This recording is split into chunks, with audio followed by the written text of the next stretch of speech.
आजच्या व्हिडिओमध्ये आपण सोयाबीनची भाजी बनवणार आहोत। त्यासाठी मी सोयाबीन उकडून घेतलेली आहे आणि त्याच्यातलं एक्स्ट्राचं पाणी काढून घेतलेले आहे। त्याचबरोबर मी इथे कांदे, टमाटर, कोथिंबीर कापून घेतलेली आहे आणि इथे मी 2 टमाटरांचं पेस्ट करून घेतलं आहे।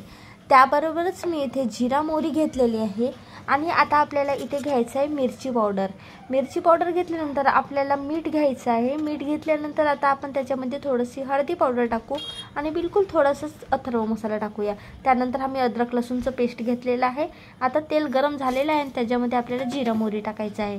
जिरा मोहरी टाकून झाल्याच्या नंतर आपण हे अद्रक लसूणचं पेस्ट टाकूया। त्यानंतर छान असं परतून घेऊया आणि त्यानंतर आपण त्याच्यामध्ये कांदे टाकूया। बघू शकता कांदे टाकून घ्यायचे आहे। कांदे टाकल्यानंतर सुद्धा छान असं परतून घ्यायचं आहे।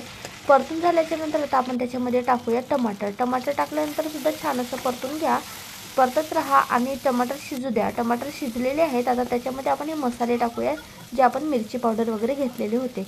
ते मिरची पावडर वगैरे टाकल्यानंतर आता त्याला छान असं परतून घ्या आणि त्यानंतर आपण आता त्याच्यामध्ये टाकूया टमाटरचं पेस्ट। बघू शकता हा टमाटरचं पेस्ट इथं टाकून घ्या आणि छान असं परतून घ्या, परतत राहा त्याला छान जोपर्यंत टमाटरचं पेस्ट शिजणार नाही।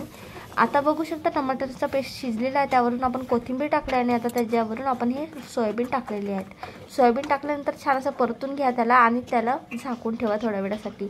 काही वेळानंतर आपण त्याच्यामध्ये थोडं पाणी टाकूया ग्रेव्ही करण्यासाठी। आणखी थोडंसं पाणी ॲड करूया याच्यामध्ये, थोडी ग्रेव्ही जास्त करायची आहे आणि आता त्याला झाकून ठेवूया आपण। काही वेळानंतर बघू शकता भाजीला छान अशी उकळी आलेली आहे। आता त्यावरून आपण कोथिंबीर टाकून घेऊया आणि भाजी आपली एक नंबर झणझणीत अशी तयार झालेली आहे।